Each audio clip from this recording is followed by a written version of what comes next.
إله إلا الله ولي الصالحين وأشهد أن سيدنا وحبيبنا وعظيمنا محمدا عبده ورسوله المبعوث رحمة للعالمين صلى الله عليه وعلى آله وصحبه الغر الميامين. أما بعد، Mheshimiwa Mashekhe wa Baraza la Ulama,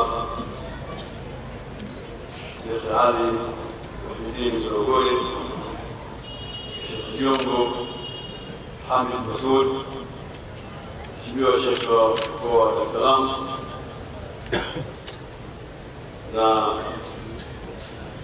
mwenyekiti wa maridhiano na imamu wa msikiti huu na mwenyekiti wa hafla hii Sheikh Alhaji Musa Salum, katibu mkuu Bwana Ndugu Ruma, ndugu yangu mufti wa Burundi, mabalozi wote waliohudhuria, lakini katibu mwelezi wa CCM Bwana Shaka, ndugu yangu katibu wa mufti wa Zanzibar ambaye amewakilisha ndugu yangu mufti wa Zanzibar hapa katika hii, katibu wangu katibu wa mufti wa Tanzania Bara Sheikh Musa Ahmed, mashekhe wote wa mikoa, mashekhe wote wa wilaya, mashekhe wa kata, maimamu, maustadhi, wadhamini wa baraza, viongozi wa mzee wangu Kofa,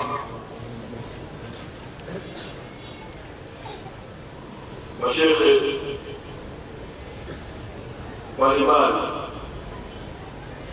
العلماء الأجلاء من الأزهر الشريف Sheikh Mahmoud Shadri, lakini ndugu yangu na waziri wa mifugo Abdallah Wega,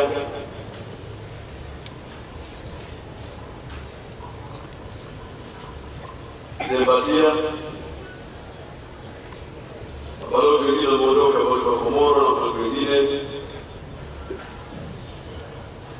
viongozi wote wa maridhiano, Mheshimiwa maaskofu walioko hapa tunahudhuria, na Sheikh kutoka Zanzibar, kutoka mkoani,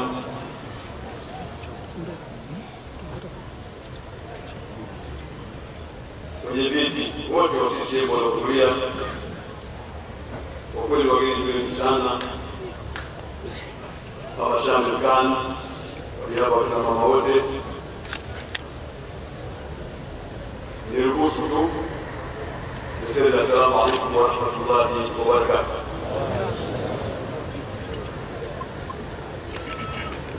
Kweli kwanza nimshukuru Sheikh Alhaji Musa Salum kwa kusimamia uzuri maulidi haya kila mwaka, yeye na kamati yake na wazee wake na ndugu zake wote ambao wameshirikiana kusimamisha hadhara hii ya Bwana Mtume Muhammad sallallahu alaihi wasallam. Mwenyezi Mungu amjalie kheri na atengeneze yeye na waliozunguka, na iendelee hadhara hii kunawiri, na Mwenyezi Mungu awajalie kheri wazee waliosimamia na mama na viongozi wa msikiti, sababu ni hadhara inayokusanyia viongozi mbalimbali wa dini mbalimbali wa madhhabi mbalimbali, lakini na wageni kutoka nchi mbalimbali na kutoka mikoa mbalimbali na kutoka sehemu mbalimbali. Kwa kweli ni hadhara ya kipekee katika mji wetu wa Dar es Salaam, unaotuunganisha na kukutanisha na ndugu zetu ambao ilikuwa labda tusiweze kuonana nao kirahisi katika mkoa.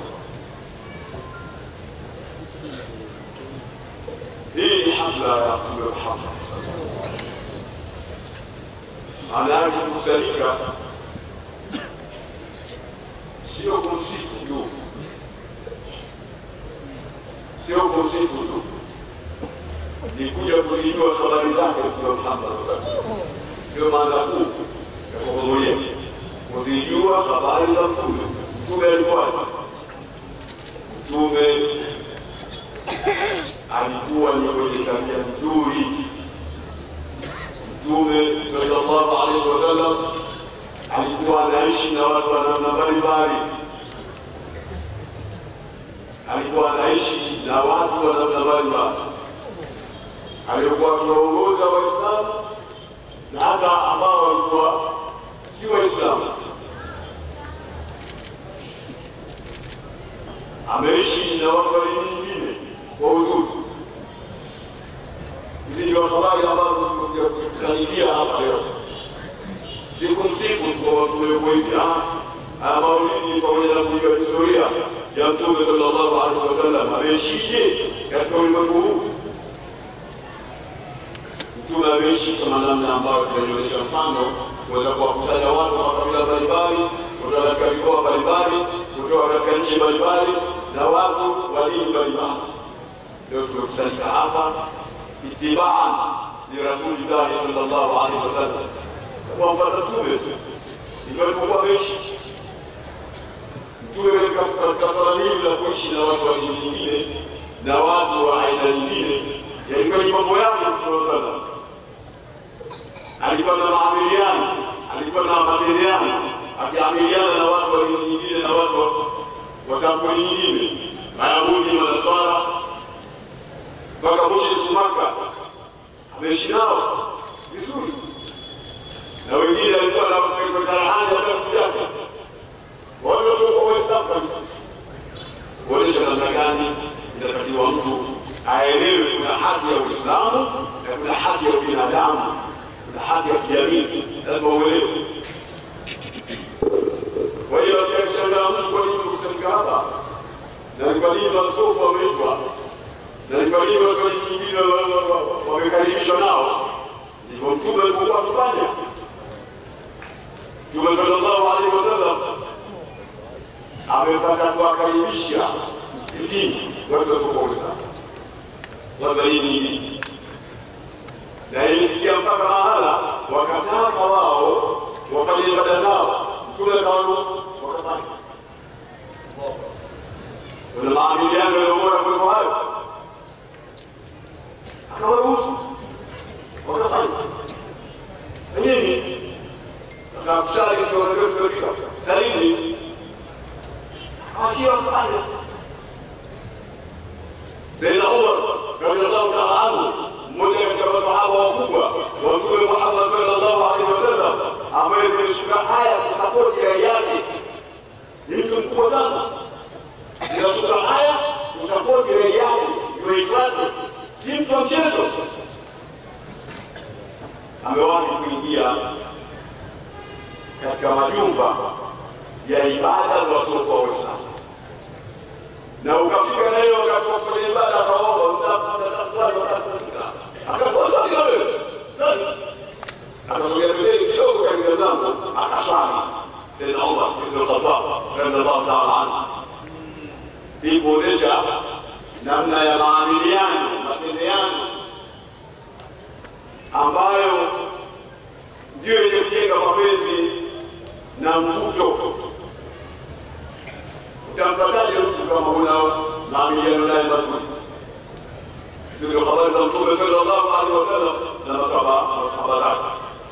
Jambo kubwa kuzagua Uislamu, lazima tuheshimiane, waheshimu watu wa dini nyingine, tuwe nao pamoja. La yanhafu Allah alladhina la yuqatilukum fi din wa la yukhrijukum min diyarikum an tabarruhum wa tuqsitu ilayhim inna Allaha yuhibbul muqsitin.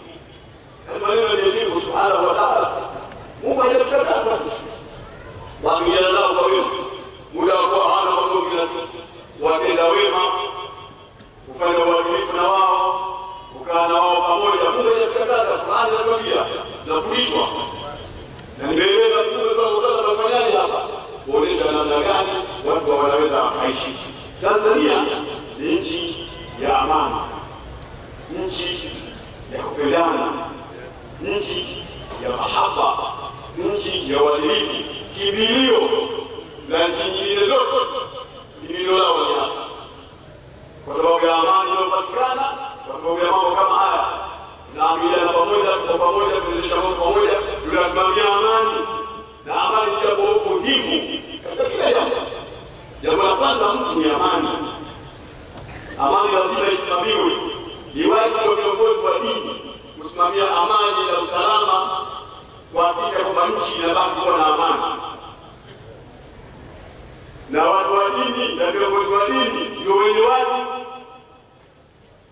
ndio wenye kusikilizwa, ndio wakisema mambo kule waliko katika sehemu zao za ibada, waumini wao wanawasikiliza, wale ni wajibu wao kutangaza amani, kuieleza amani kwa kina na kuionyesha na kuitoa nje watu waione katika mifano iliyokuwa hai kama tunavyofanya kwa sasa. Mahali kama hakuna amani, hakuna kitu chochote. Nchi zilizoamua kwamba wasiwe na amani kwa wenyewe wamesababisha nchi zao ziko katika hali mbaya kwa kweli. Watu wanakimbia ovyo, haijulikani amani kwa lini. Na amani ishasema zamani, tunazungumza kuhusu amani. Amani kama yai, ukiliponya likakuponyoka mkononi likamkuka chini, ukajaribu kulizoazoa, wewe ukazoazoa, ukameingia yai mchanga, halilicheza, halifai. Lazima ushike yai kwa uangalifu, usije ukalipunja, usije ukaliponya, likakuponyoka likamkuka chini. Ndio amani tuliyokuwa nayo inajengwa na mambo kama haya. Ndugu zangu, ni viongozi wa dini, kazi inayoifanya kule katika masuala ya kamati za amani tulizounda, maridhiano, mashehe, maaskofu na wengine wa dini mbalimbali na watu wengine, kazi inayoifanya ya amani ndio kazi ya msingi. Amani ndio maendeleo katika nchi. Amani ndio kusaidia Rais wa Jamhuri ya Muungano wa Tanzania na wasaidizi wake. Tunakuisaidia serikali kwanza ni kuhakikisha kwamba tunatekeleza amani katika nchi, ili viongozi wetu waweze sasa kusimamia masuala ya maendeleo na kusimamia zaidi yeye na wasaidizi wake. Baada ya sisi kusimama juu ya masuala ya amani, Yesu anakuambia Mtume sallallahu alaihi wasallam anaelezea historia nzima kwamba amani haiwezi kupatikana, na anawataka Waislamu washukuru Mungu juu ya neema ya amani. Akasema ila fi quraishi ila fi al-tashdari was-sayf, bila kusemaje, faliabudu rabb hadha al-bayt alladhi at'amahum min ju' wa amanahum min khawf. Kule kulishwa kutoka daraja hakusaidii chochote, ikawa wa amanahum min khawf, na akawafundisha na hofu, akawa na amani, wakawa na amani. Kwa hiyo hawa watu walio katika kando ya Kaaba, kando ya msikiti na washukuru Mungu kutokana na amani Mwenyezi Mungu aliwapa. Maana Mungu anafundisha tushukuru yeye kutokana na amani aliyotupa. Kwa hiyo msikate tamaa, endelee kazi tunayofanya vizuri, tuendelee viongozi wetu kwa kazi tunayofanya ya kulinda amani, ya kusimamia amani. Kisha ni wajibu wa mtu mmoja mmoja kujiepusha na mambo ambayo yanaweza kuashiria ya kuvunja amani. Na amani inajengeka vile vile kwa sababu ya kitu kinachoitwa hubbul watan, kuipenda nchi. Lazima mtu awe na silika ya kuipenda nchi yake. Lazima upende nchi yako, sio uipende nchi yako. Na katika kuipenda nchi kuna mambo mengi sana. Mwayo kuwapenda viongozi kuongoza. Leo tuna rais wa Jamhuri ya Muungano wa Tanzania, tuna makamu wa rais, tuna waziri mkuu, tuna mawaziri, tuna serikali, tuna viongozi mbalimbali. Lazima tuipende, na lazima tuwapende. Na ukatupende kwa sababu ya watu. Na tukifanya hivyo, maana ya amani itaweza kudhibiti na itaweza kukita barabara katika nchi yetu. Si maneno tunasema tu. Nchi gani? Unaona nchi gani waliozaliwa? Kitovu chako kwa hapo. Unapozaliwa hapa, wewe kufanya jambo la kuharibia wewe mwenyewe. Mtu ajabu umekaa katika tawi, afu unakata huko kwenye shina. Wewe umekaa kwenye tawi afu unakata shina. Nini unaweza kusudia? Au nini unaweza kutaka kutokea? Hii ni nchi yako, bila alamati iman, huko hapo. Jumla ya alama kwa mtu ana imani barabara, ni Muislamu sawa, ni mtu wa dini, ni kuonekana anapenda nchi yake. Hata Mtume sallallahu alaihi wasallam ilipokuwa anahama mji wa Makka kwenda Madina al-Munawwara, alifika mahala akageuza uso akautazama mji wa Makka, akawaambia wewe Makka wewe, lao sikuniamrisha Mungu kuhama katika mji huu wa Makka kuelekea Madina, sio ile amri ya Mungu, mimi singeweza kuachana na wewe. Mtume alikuwa anafundisha namna ya kupenda kwao, kwenda mji wake, kwenda kwao. Hivyo ndivyo inavyotakiwa mwananchi kuwa, ndivyo inavyotakiwa watu wa dini kuwa na kuhubiri namna hiyo, kujenga mapenzi na kuwa na imani na viongozi. Hamwezi kupata maendeleo kama hana imani na viongozi. Lazima tuwe na imani na viongozi, tuwe na imani na rais, tuwe na imani na watumishi wake, tuwe na imani na serikali, tuwe na imani na viongozi wa dini. Mwenye imani na sisi tuweze kupata maendeleo makubwa, maendeleo makubwa. Na haya ndio yanajenga mitume na mitume yote imejenga hivi. Na kusabusa yote nitakayozungumza wala tuseme mawaidha nimegusa. Na hivyo katika jumla ya sifa za Mtume Muhammad sallallahu alaihi wasallam, hii ndio ilikuwa alipokuwa anaamiliana na watu, alipokuwa anapenda mtu na akatuamrisha tupende miji, tupende viongozi na tuwatii. Watu wamechoka kukataa ya viongozi, hata uchungu pia na viongozi. Watu wote wanaona viongozi. Leo nzuri, hata wale nyuki wale wanaosema wao, wale nyuki. Siusikii kama watu wajenga viongozi. Wanakwenda kwa amri, wanakwenda kwa mpango.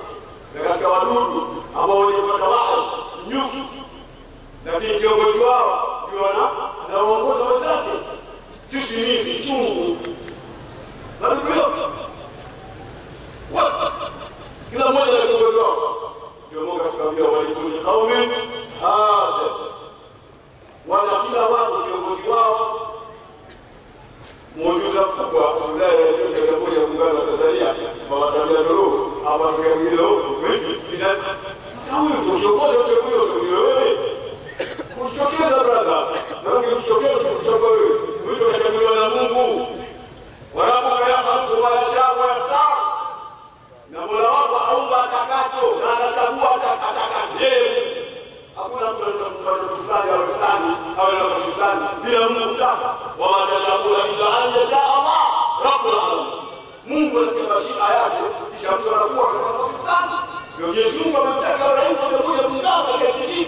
Kuna njia. Alini na kwambia ufanye ataa sabra fakat vile utii na kusikia wanaoambiwa. Sawa. Leo asizuri baba. Hata kufanya nini ndio jamesha. Ndio Mungu kisha mweka. Na maneno hayaishi watu lazima waseme. Lazima waseme. Sema hivi.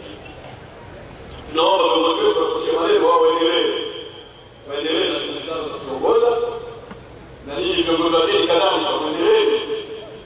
Kama tunaonekana ndani hii tunaonekana mtajikomba kwa baraka. Au mtachukia mtasusa. Hapana. Hii nchi yetu lazima tusimamie. Nadhani asikofuka unasikia. Lazima tusimamie. Lazima tusimamie. Tusikubali. Ndio kwa sisi ndio tunateseka kwa mikopo akisema tunasumbuka siku katika amani na tunasafisha. Amani ni jambo gumu kusimamiwe. Mtume sallallahu alaihi wasallam anasimama kwa amani kwa muhimu. Leo hiyo kuna jibu tulipochukua amani fulani ile muziki. Kisha wale ukaja hafla hakuonekana kama wanataka tajiri. Yule mtu anafanyaje? Anakimbia na amani ndio tulika hapa. Nimesikia hata kupita na kutajia na kupiga huyo. Kuonesha umuhimu wa nini? Wa amani. Amani ni kitu muhimu sana. Kwa hiyo jaribu kushirikiana sote kwa jumla na kamati zilizoko na viongozi wa dini katika kuhakikisha kwamba amani tunasimamia vizuri.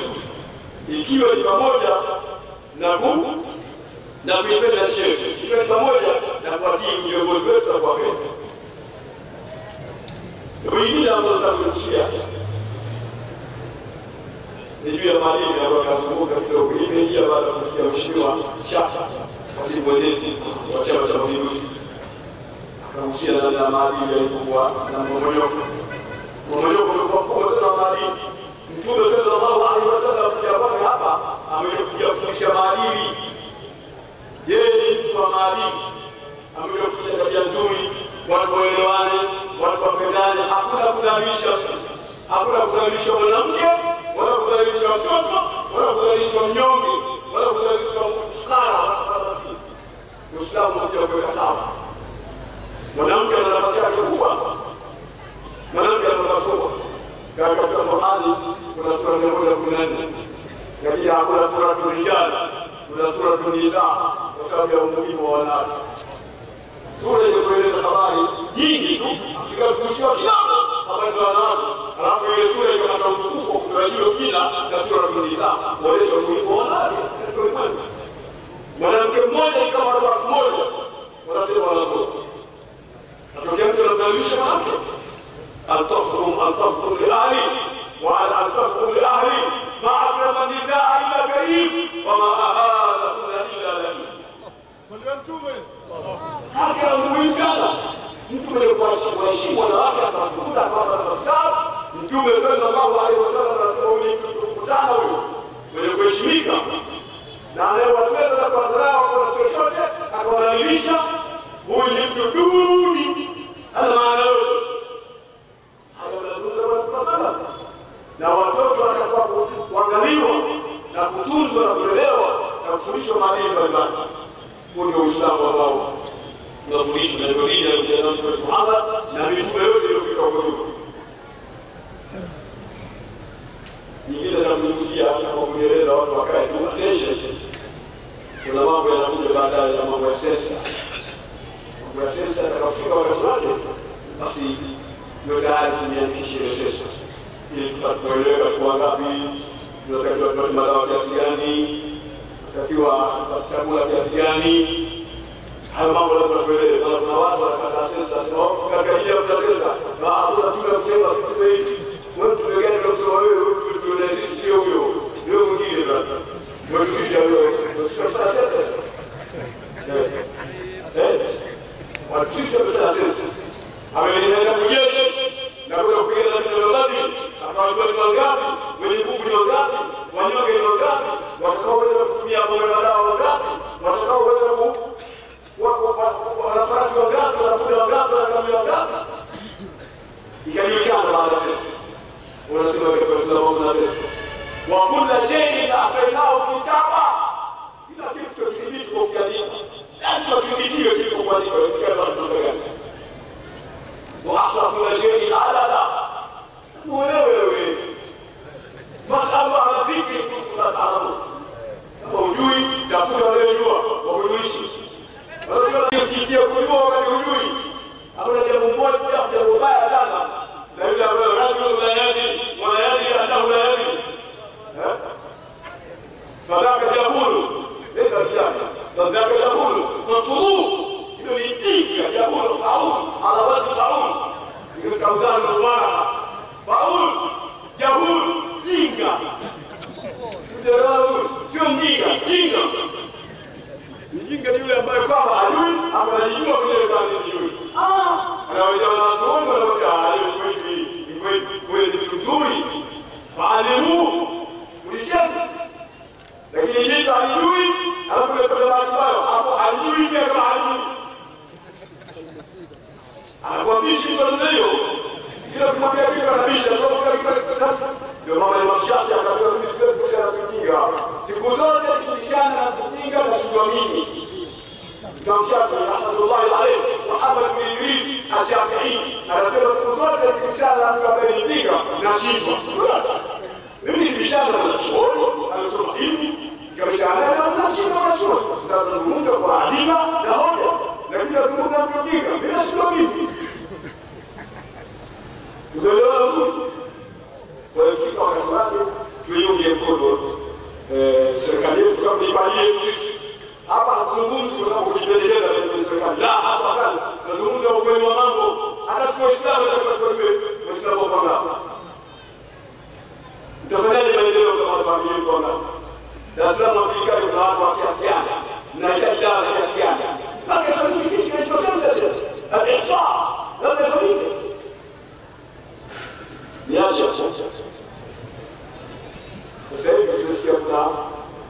mduduane kile wa korona ndio na mduduane ameanza sio Afrika Kusini sio kwa Zimbabwe amepandisha para mshakondani sasa mpaka baadhi ya nchi kufunga mipaka hizi na nini hapa ni baada ya tahadhari tu kwa sababu tushazungumza siku zote mambo ya korona na namna gani inatakiwa tupate maelekezo ya wataalamu wetu.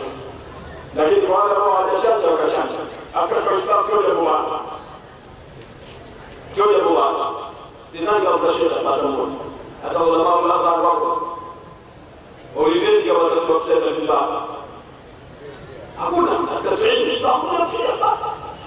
Kila siku tunachanja hapo, tunasubiria hapo kwa watu, tunachanja. Ndio kwa katibu wangu mshukuru mchanja juzi alikuwa anakwenda mtuma Abuja mchanja wewe ndio tunachanja tunachanja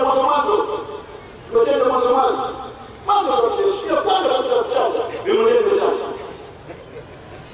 wahakikishia Waislamu sio jambo baya kwa sababu sisi ndio viongozi wa Waislamu na tumeshika zimama ya Uislamu na majukumu lazima ya Waislamu. Hatuwezi kuifanya Uislamu tuingize katika maangamizi. Tutamwambia nini Mwenyezi Mungu Subhanahu wa Ta'ala siku ya Kiyama? Sisi tumuuliza mpaka Mungu, je, hizi shati zinafaa? Mwenyezi Mungu tuambie. Mungu akasema hapana, hata ndio maana kadri siku za mita huko. Ndio maana kuna kinga. Ndio kwa wanazuoni watu wanazuoni jambo zuri kila maneno hayo kila unapata maneno magari unafuata watu. Kwa hiyo tuendelee na habari na ikiwezekana tusifiche kidogo kwa mikono na sio kwa sio mbaya kama mlivyotia tukaana kwa ajili ya afya zetu. Hifdhu sihhati wajibun kuilinda afya ni lazima ni wajibu ya Muislamu atakayelinda afya. Wewe ukijitiatia ovyo ndio na wewe usiingie na sio kwa nini na watoto wanajiku bila taharuka. Usijiangamize wenyewe utafikia ufuku. Usijiangamize wenyewe. Usiitie wewe kwenye maangamizi. Maana ndio kabisa mambo mbaya wanakwenda. Hapo unaumia na kwenda. Hata jambo hilo linakwenda. Haitaki tunaenda. Kwa hiyo nilipenda kugusia maneno haya ili tuweze kuelewa kwa hali mambo muhimu. Viache mingine muda utosha kusema sana, lakini tujalie haya makubwa tunazungumza ndio wasia wangu wa leo kama nilifanya kwa mgeni rasmi katika habari hii. Lakini tuendelee kuomba Mwenyezi Mungu Subhanahu wa Ta'ala atuletee kwa kheri, tuendelee kwa kheri, tujalie kwenye mabwao hapo على الزراعة والأحكام والأوطان الأودية فقط مش مفاجآت الأخوات الخير اللهم حوالينا ولا علينا ziendelee katika shetu ili balaa hila na ukosefu wa maji na mazao kuharibika na wanyama kufa. Nilipata habari kwa Hamid Ahmad Badawi Mulbaba kwamba kule Kenya kumekosekana mvua, bwana mmoja ng'ombe zake karibu 200 zimekufa kwa sababu ya ukame. Hakuna maji, tunasikia baba tunashona yeye tunamjua na yeye ndio hakuna njia na utajiri unatoka ghafla kwa sababu kwa maji ni kitu muhimu. Tuombe Mwenyezi Mungu Subhanahu wa Ta'ala na wale wasio kwa wao wanaofariki wakiomba wanaomba dini na kuna Mungu kuomba Mungu au napeleka pekee sio tu ndio tutajua. Alafu bahati mbaya hatujali sisi wewe unakosema sisi tunaangalia dini ya familia nini inatuamsha nini, lakini wewe unasema wale wewe Mungu wa mtume wewe si kitu wewe unaposema sio dini. Mtu alini akisema kwa ulimi wa Mungu, kwa ulimi wa Mtume alayhi salatu wasallam, sio fulani anasema. Lazima watu wangapi wanasema? Hata Mtume anajua hao watapata kitu gani? Achana nao. Mwisho tumwombe Mwenyezi Mungu Subhanahu wa Ta'ala salama na amani katika nchi yetu na tupate baraka katika nchi yetu. Na Mwenyezi Mungu atustawishe sote, atuondoshie makero yetu tuliokuwa nayo na aongoze vizuri viongozi wetu, awape baraka na ajalie nchi yetu iendelee kuwa na amani na salama, na tuondoshe magonjwa na madhara mbalimbali, na kila tutakapokuwa tunapata jambo tuwe wepesi kukimbia Mwenyezi Mungu Subhanahu wa Ta'ala, kwa sababu yeye ndio pekee yake suluhisho. Mara ngapi wamekuwa watu wanasema kwa Yesu, kisha watu wakaomba Mungu ikaishi, ndio Yesu anaomba Mungu ikaishi, ndio Yesu ni sayansi. Basi sayansi gani wanaomba Mungu kwa sayansi? Hata kwa Mungu ni sayansi, ndio kwa tafsiri kifundishe ya sayansi ndio muomba Mungu ni sayansi ndio. Ndio sababu mashaikh wanaomba, watu wa dini wote wanaomba mvua Mwenyezi Mungu Subhanahu wa Ta'ala analeta sayansi. Wallahu wa tawfiq. Assalamu alaykum wa rahmatullahi wa barakatuh.